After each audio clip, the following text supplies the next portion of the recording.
I guess we'll find out if having fewer books to review means that I can actually keep this video kind of short. Logic says yes, but my inability to shut up says it's a toss-up.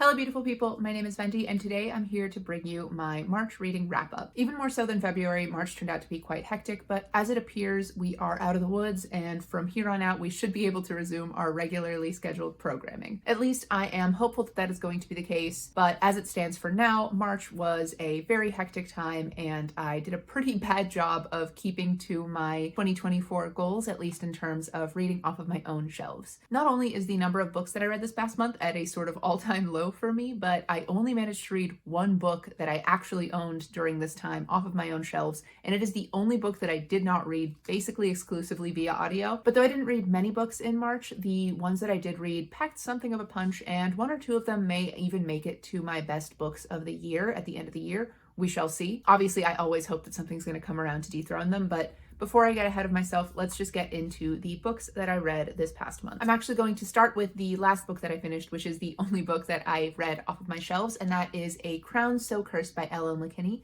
This is the third book in her Nightmareverse trilogy, and it does conclude the series as far as my research has been able to show me. The series follows Alice Kingston, a dream-walking human who has been conscripted by Addison Hatta of Wonderland to basically be a guardian of Earth and kill the nightmares that bleed over from Wonderland into the human world. That bare-bones synopsis doesn't even begin to scratch the surface of what happens in the series, particularly in this final book, but I've just recently done a total series review, which includes a spoilery section if you are so interested, that goes over all of my thoughts about the series as a whole and pretty much goes into the depths about how I felt about A Crown So Cursed in particular. So if you're interested in hearing more about that, I'll leave it linked in the description box below. For the purposes of this wrap-up, let it suffice to say that I think A Crown So Cursed did a pretty solid job of concluding the plot that was going on, and it did a pretty solid job of concluding Alice's arc in specific, but I felt that there were some threads left untied from the previous book that I really wanted to see closed up in this one. So I'm hoping that we either get some sort of spin-off or bonus book in the Nightmareverse, just the one, to wrap up all those final loose ends and explain some things a little further that I felt were kind of neglected within A Crown So Cursed, or that this gets some sort of page-to-screen adaptation so we can elaborate on these characters and their arcs in TV form, which is what I feel this series would truly shine in. With that out of the way, let's get into the chronology of my reading for the past month again. My reading for March started with Rizdaverse Tales, a collection of Ruby Dixon's short stories set in, obviously, her Rizdaverse. This is the universe in which her Ice Planet Barbarian series takes place, along with her Corsair series, Ice Home, Ice Planet Clones. Basically, if it's a Ruby Dixon alien book, it exists within the Rizdaverse. And like all of Ruby's Rizdaverse stories, these are romances that usually take place between a human woman from Earth and one of the Masaka. The Masaka are an alien species that are sort of best described as the aliens from James Cameron's Avatar, but with swooping horns and big old tails. Though unlike in the Ice Planet Barbarian series, these are very much civilized and like modernized Masaka. Like they're very much like contemporary but alien people, if that makes sense. And this collection of tales follows the romances of several pairs on specifically the planet Rizda 3, which is sort of a safe haven for humans because the rest of the universe isn't really friendly toward us. We are considered pets or gross little vermin. So Rizda is something of a safe haven. Listen, sometimes what you need in your reads is a little bit of predictability and knowing exactly how a story is going to go. While I can see where somebody might consider a collection of short stories like this to be relatively formulaic, considering the genre tropes that romance kind of falls in and how the arcs of certain stories like this tend to go, I found my reading experience of the Rizdaverse Tales to be extremely comforting. Like I needed something that I could just sort of switch my brain off and know more or less how the story was going to go and just sort of kick my little feet and smile and find these couples falling in love to be like a sweet thing that I didn't have to invest as much brain power into. We did get a variety of the sort of types of romances that we got. So one of the Masaka was a royal who was bored with everything until he's absolutely captivated by the human woman that he ends up falling in love with. One of them's a grumpy isolationist who's only trying to get a wife to have an extra pair of hands around his farm and is completely shocked when a human woman instead of a Masaka female arrives at his doorstep. So whatever the hero ends up being like, ultimately what I do know that I'm going to get from a Ruby Dixon romance is a partner who is completely obsessed with and who adores their partner. And that's just the sort of sweet thing that I needed to kind of kickstart my reading for the month. Say what you want about romance or about Ruby Dixon in particular, but I will defend her to my dying breath. She She gets it. She gets the desire to be adored and protected and held in such high esteem by the person who loves you. And I had so much fun with this. Following that, I took a pretty hard left turn because the next thing I read required a tremendous amount of brain power and emotional investment, and that was A Dowry of Blood by S.T. Gibson. This is, I believe, S.T. Gibson's first published work, and it was described to me and sort of sold to me as polyamorous Dracula's wives team up to take Dracula down. And I kind of wish that I hadn't been told that, not because it's not sort of accurate to the story of what happens, but because I feel that that doesn't quite actively convey the degree of tension and emotional complexity that this novella holds within itself. We follow the point of view of Dracula's first wife, a young woman named Costanza. I say named. She has forgotten her real name, and Costanza is the name that Dracula gave her when he sired her after an incredibly traumatic event happened to her and her family. And she comes back to life as a vampire and takes revenge on the people who hurt her and feels a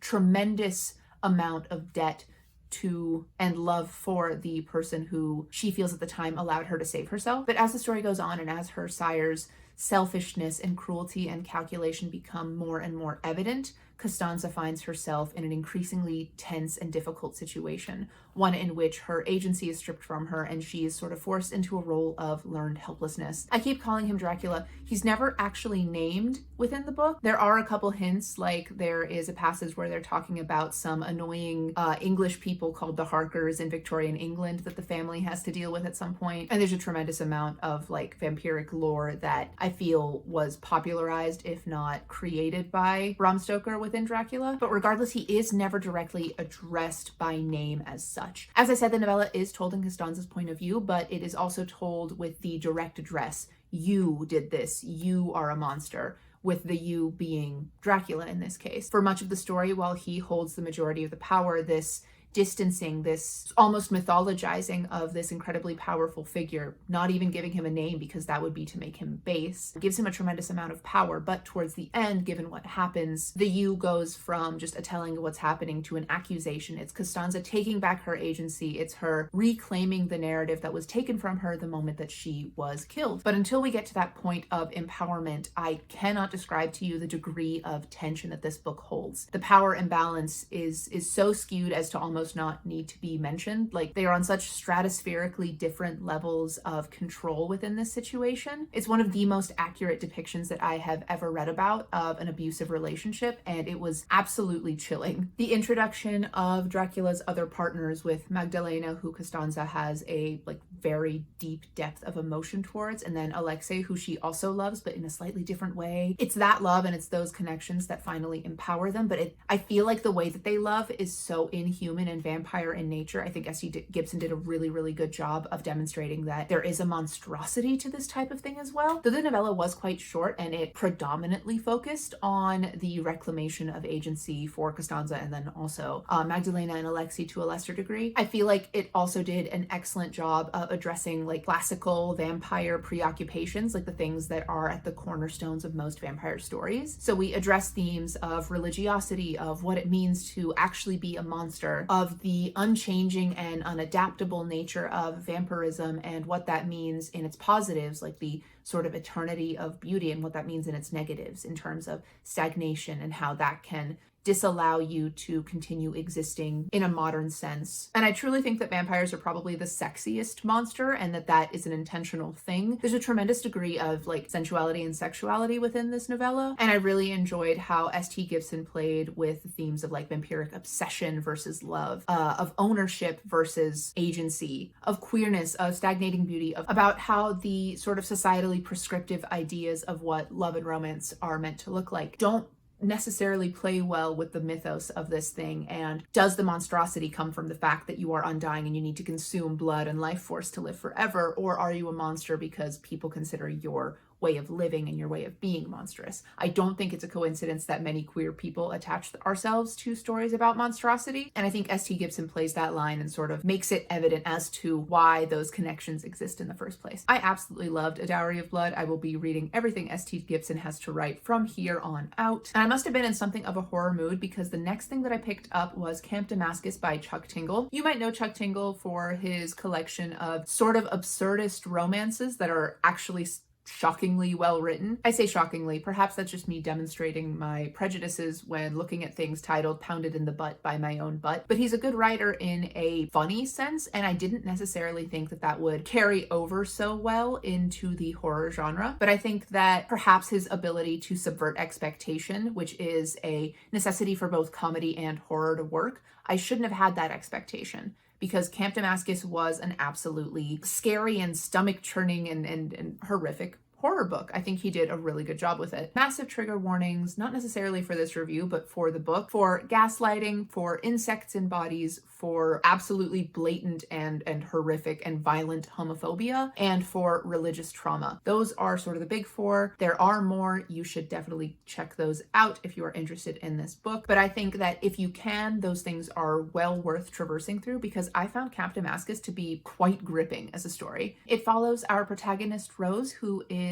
a young woman within a evangelical cult. Her town isn't known for much except for a conversion camp known as Camp Damascus, which has 100% hit rate in terms of making queer people stop being queer. And things kick off when Rose begins to see what she thinks are visions of this demonic, horrific figure in a camp counselor's uniform following her around and sort of showing up whenever she thinks queer thoughts. At first, she doesn't recognize those thoughts for what they are, nor does she recognize why she is feeling them. But as the story goes on, she learns that there's a whole aspect of her life that she seems to have forgotten, and that all roads seem to be pointing her back toward Camp Damascus as the place where she can potentially find answers about the lost elements of her life. I think Chuck Tingle did a great job with the tension building and the building to horrific moments. Like when he puts you in one of those horror scenes where something just absolutely nasty is happening, you can't really look away. He forces you to just sort of be in that scene. And I found that in the horror books that I like to read, I enjoy that feeling. That's the sort of thing I go to horror for. Like, I felt actual concern and even fear for Rose and the other characters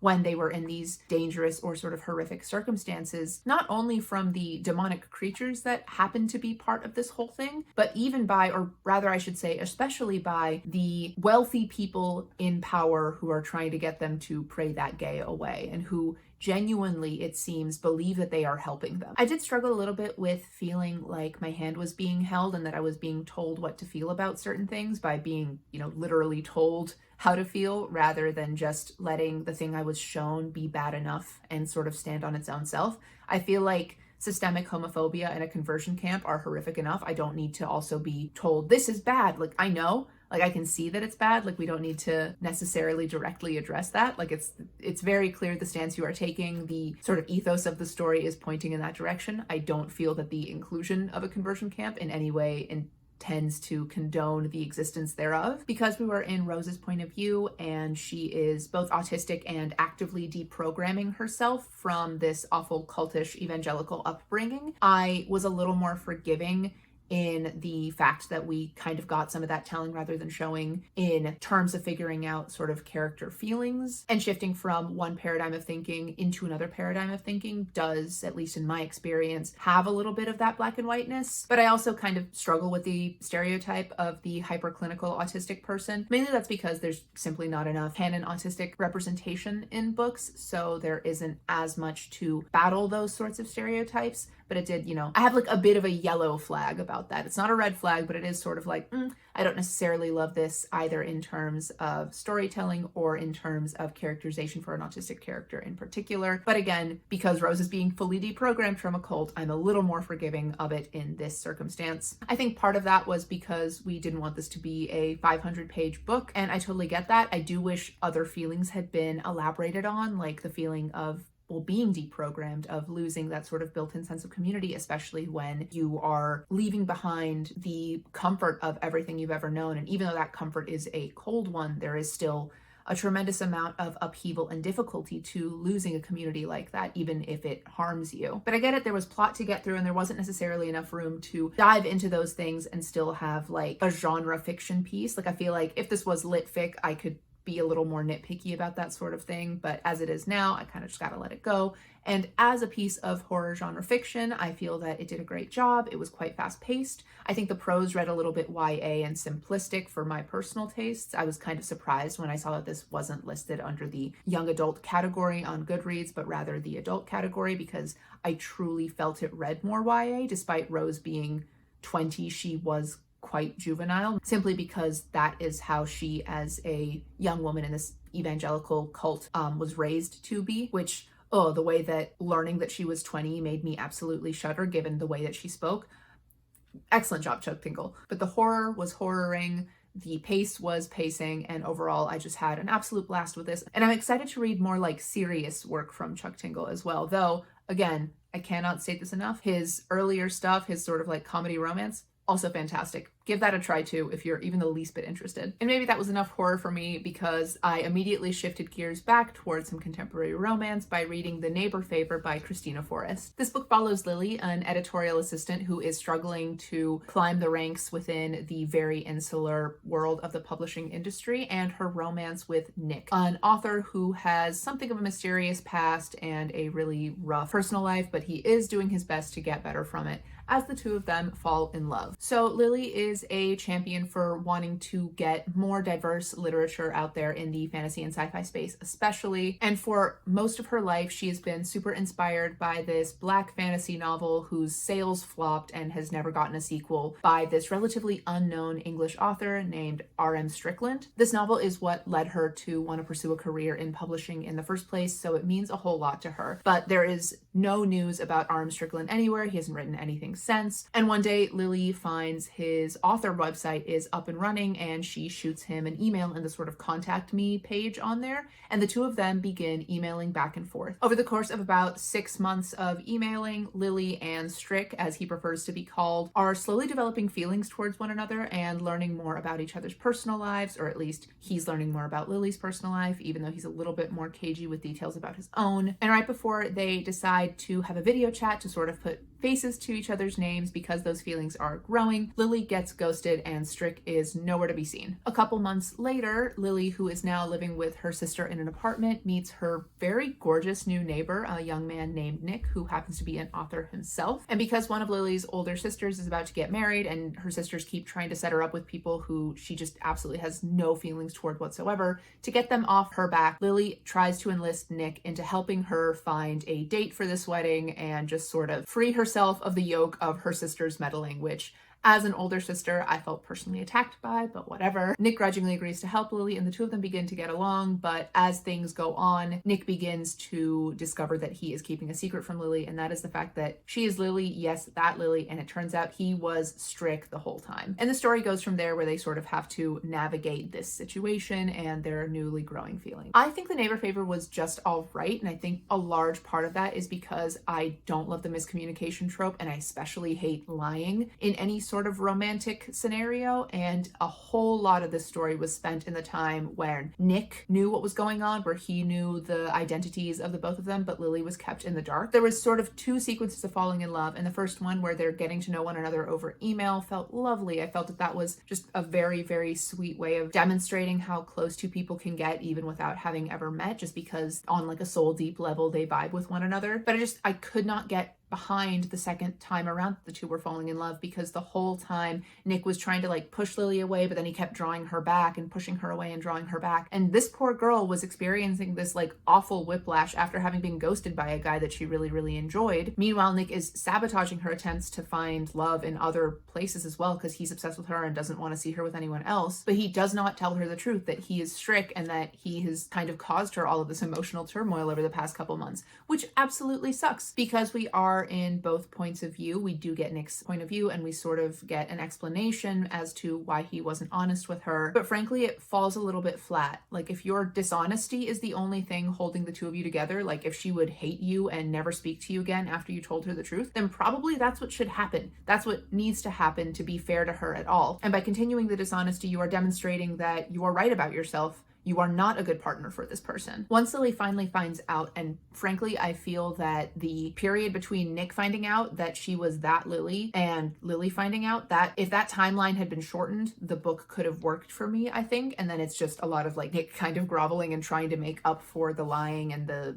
misleading and all of the everything. I think then it could have worked a little bit better for me. But after Lily does find out, because it took so long for it to happen, Nick's grand gestures just feel a little bit too little too late. I don't trust him. And I think the speed with which Lily forgave him for that felt way, way, way too fast. Like, I get that Nick had a lot of trouble with his family life and his home life, but that is no excuse for sort of dumping that trauma onto this woman and sort of making her feel the burden of having to fix you. Like, that sucked. And it really, really stinks because I feel like if the romance arc timeline was different, so like if there was a seriously compressed duration of time between Nick and Lily finding out the truth about one another, and that we lengthen the aftermath of Nick like working on himself and being like, okay, not only will I try to find you somebody to take as your date to your sister's wedding, like I'm gonna, like that's the primary thing I'm going to be doing, and then her sort of falling in love with him, demonstrating that he is willing to put effort into her, that would have been great for me. Or something else. But the point is, if the timeline was different, I think I would have really, really enjoyed the book, because I think Forrest does a pretty great job with character work. Both Lily and Nick are quite well-rounded and complex characters with their own unique support systems that blend together really well, and the chemistry between them is great. For the most part, her prose is quite clean and quite readable, and nothing really pulls you out of the story. That is a little less true in the Nick chapters, because Nick had a tendency of telling rather than showing his emotions, or rather showing and then directly after telling, which is, I think, the most frustrating way to do things. So he would do an action that indicates that he wants to protect and take care of Lily, and then directly after that, the sentence would be something like, he wanted to protect her and be the man she deserved. And it's like, buddy, we know. Not only because you just did a thing that kind of demonstrates that,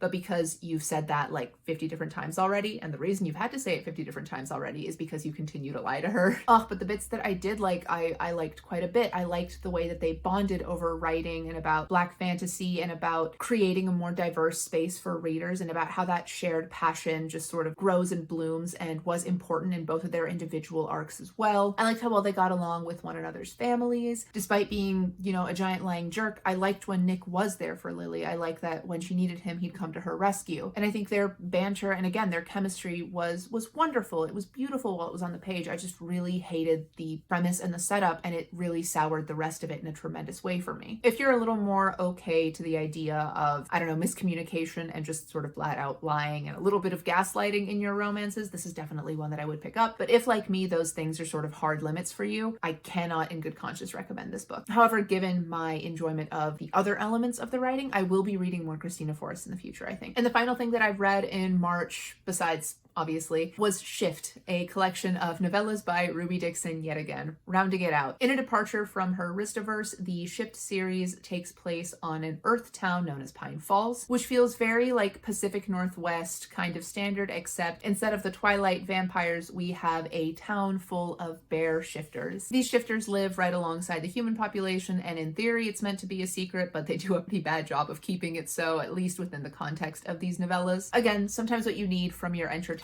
is a little bit of predictability, a little bit of knowing how the story is going to go, and Ruby Dixon just always delivers for me. What can I say? The Shift novellas were quite distinct from her sort of Ristaverse, Ice Planet Barbarians-esque novellas in that the shifters are simply different. The bear shifters are far more human adjacent, not just probably from living in such close proximity to humans, but because they have a literal human form, not a humanoid form, but they're proper human, albeit quite large and sort of ursine in size and stuff. But I think having more of a tether to humanity than her aliens do allows for Ruby Dixon's bear shifters to, well, be a little bit more human, to be a little bit more varied and complex, and to have those human-like quirks that we have, for better and for worse. This isn't to say that her Masaka aren't that way, but I feel that there is a little bit more like cultural homogeny that shines through regardless of how different they are personality-wise, whereas the shifters are more like humans where everyone is as varied as can be. Where they are similar and where Ruby's books shine for me is in their devotion towards their partners, which does, in the case of the shifters, veer a little bit towards territorialness, the way that it does in Ruby's sort of dragon books, more so than in her Masaka books. But the level of obsession is just like a little bit toned down. Like they're a little bit more normal about it. Not that they're they're normal about it at all. But like, I'm not normal either, so like, who am I to judge? These novellas were spicy, but they were also very, very sweet. And they put me in mind of a certain Baldur's Gate 3 druid who I just love so, so, so dearly. I think part of the reason that I enjoyed the Shift novellas so much was because we were on Earth rather than in the wide galaxy where humans are at such a distinct disadvantage species-wise. These human women were allowed to have more agency and sort of exist on their own turf and thus not be in sort of constant survival mode and fear mode. At no point do any of Ruby's relationships ever feel non-consensual or like dubiously consensual, but I feel like she doesn't shy away in her sort of Rizdver series from telling you, no, the world is bad actually. Like, it's really rough to be a human out here. And while these women do love their partners, the partners also, in a very real and tangible sense, offer them a tremendous amount of safety that they wouldn't have otherwise.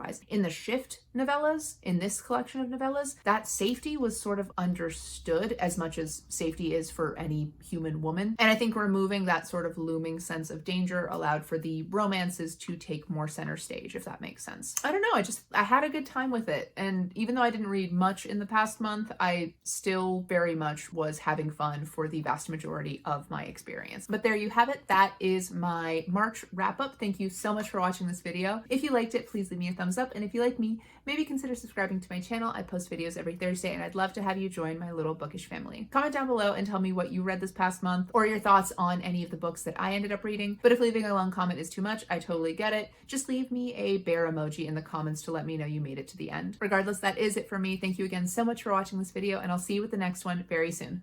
Goodbye.